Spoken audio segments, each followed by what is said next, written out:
Hello, my name's Emily Cartmail. I'm from Extra Young Farmers in Staffordshire, and today I'll be showing you how to decorate a Christmas cake like this. This is some of the equipment you're going to need to decorate the cake. So an icing turntable will make this easier for you, but it's not necessary.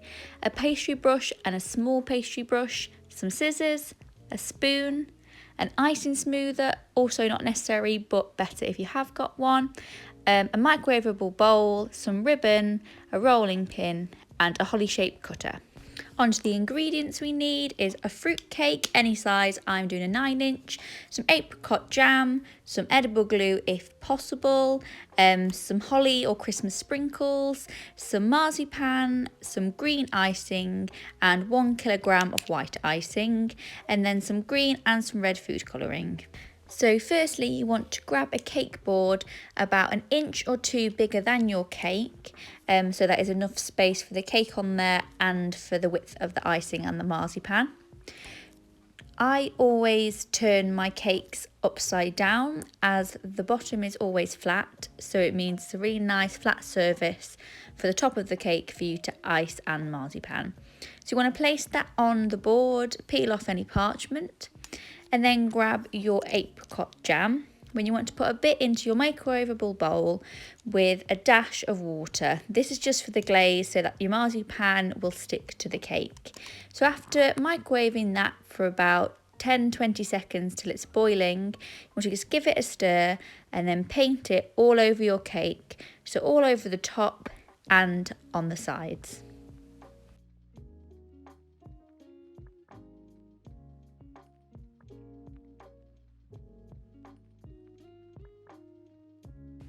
When doing this, you want to avoid any of the big lumps of apricot that might be in the jam, as it will leave a bump underneath your marzipan.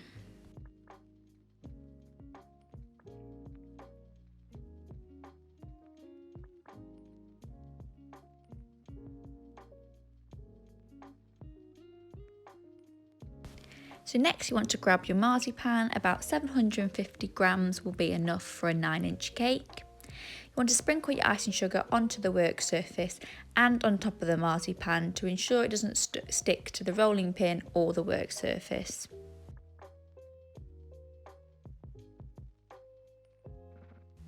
Ensure you pick up your marzipan and turn it around every couple of rolls to make sure it hasn't stuck to the work surface.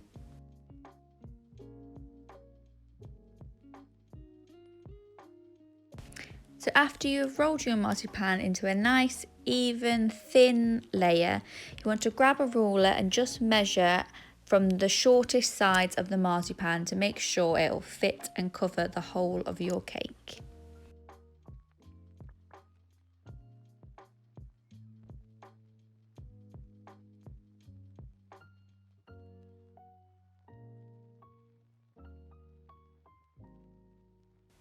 Once you have measured your marzipan and made sure it'll fit over the cake, you want to grab your rolling pin and gently roll the marzipan onto the rolling pin like so. You then want to get your cake and just slowly unravel the marzipan over the cake.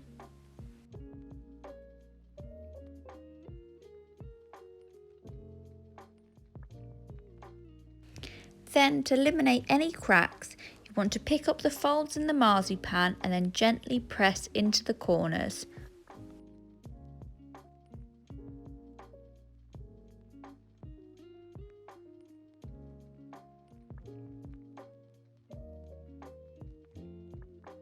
Once you are happy that the whole of your cake is covered and flattened, you want to pick up a knife and just score around the outside, taking any excess marzipan off.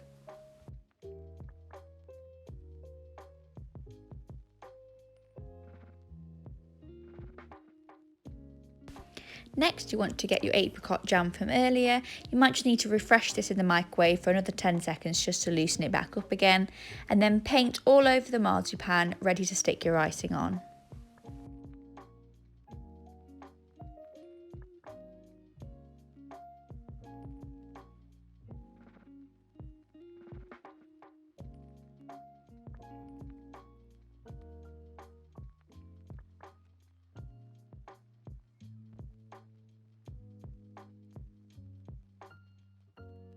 Once covered, you just want to get your icing, and again cover the work surface and the top of the icing with the icing sugar to make sure it doesn't stick.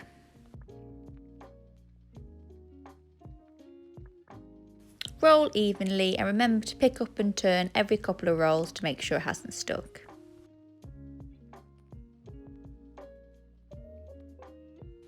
Once rolled, just measure again to make sure it'll fit over the cake.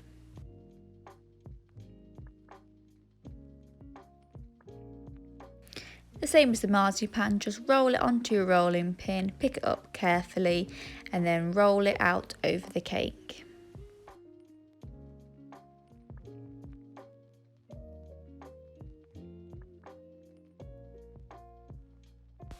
Picking up the excess icing, again pushing into the cake just eliminates any cracks.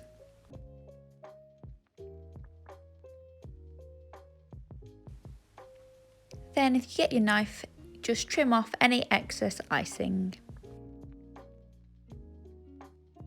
Remember to save any excess icing trimmings as we can use this later in the decoration.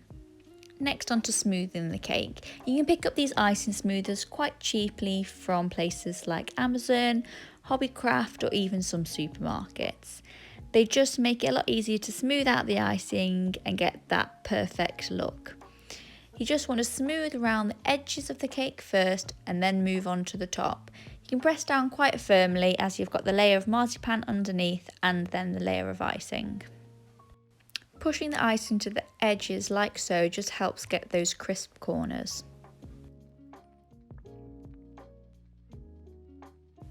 Once smooth, it's now time for the decoration. You want 2 different shades of green for the holly leaves. I have got 2 different shades that I've brought, but you can always just colour some of your white icing with the green food colouring to get the 2 different shades. So pick up one of your shades and just start rolling it out onto the work surface again with the icing sugar.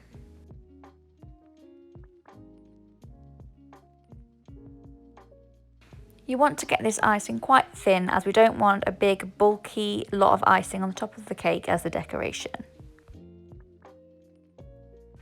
Get your holly leaf cutter and just start cutting out some leaves. I now use edible glue to stick this onto the cake. If you don't have any edible glue, simple water will do the same job. I dot the glue onto the 4 sides of the cake just to make sure I get that perfect circle. Start putting the holly leaves onto the cake on top of the glue.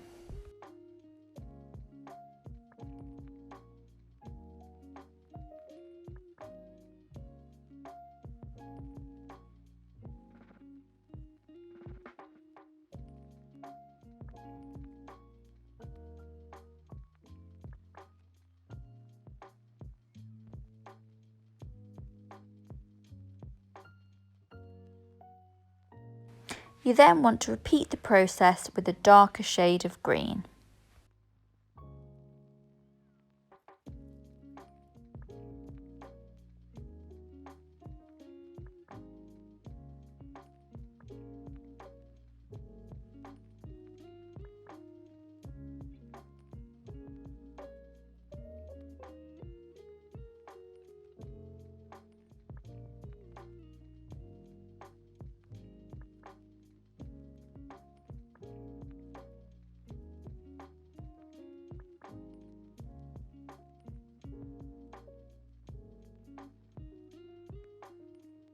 Once you have gone round in a circle, I have then got a smaller holly cutter to start filling in the gaps. If you haven't got a smaller one, you can just carry on with the same size to fill in the gaps.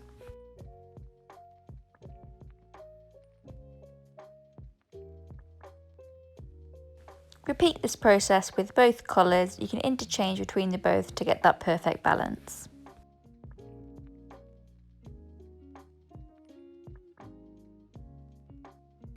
Once your holly wreath is starting to look full, you want to get some of that spare white icing from earlier and put the red food colouring in it.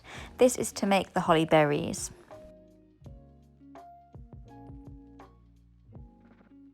We then want to get the red icing and just roll it into small little balls. They don't need to be perfect or the same size as holly berries aren't.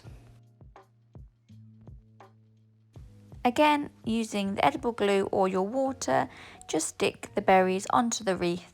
I find they look best in groups of 3 and with 5 groups.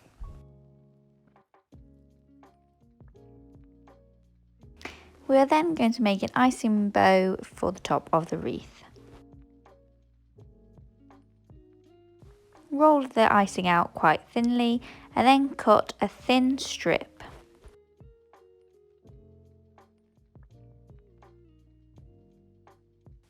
After this, you then want to cut off both ends so you have nice straight edges.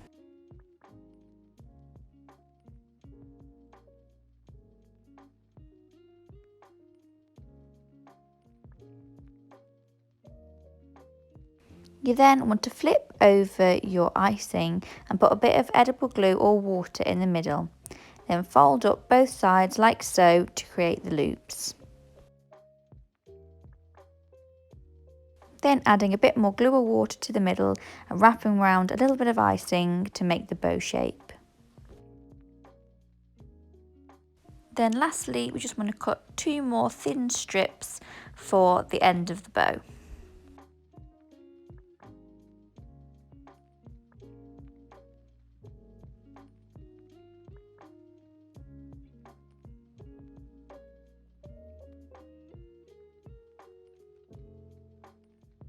Then stick this onto the top of the wreath.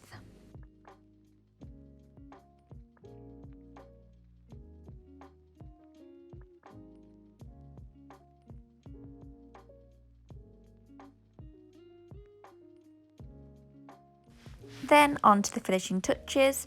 I'll get some water and the small paintbrush just to take off any excess icing sugar that's on any of the decorations.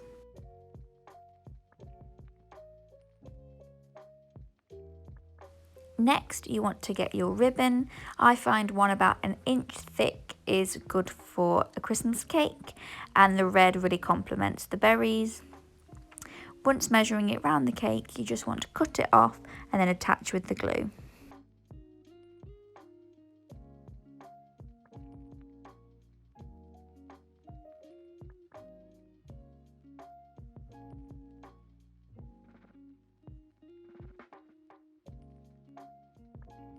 If anyone is interested in the recipe I use for the fruit cakes, it is the Make and Mature Christmas cake off the BBC Good Food website.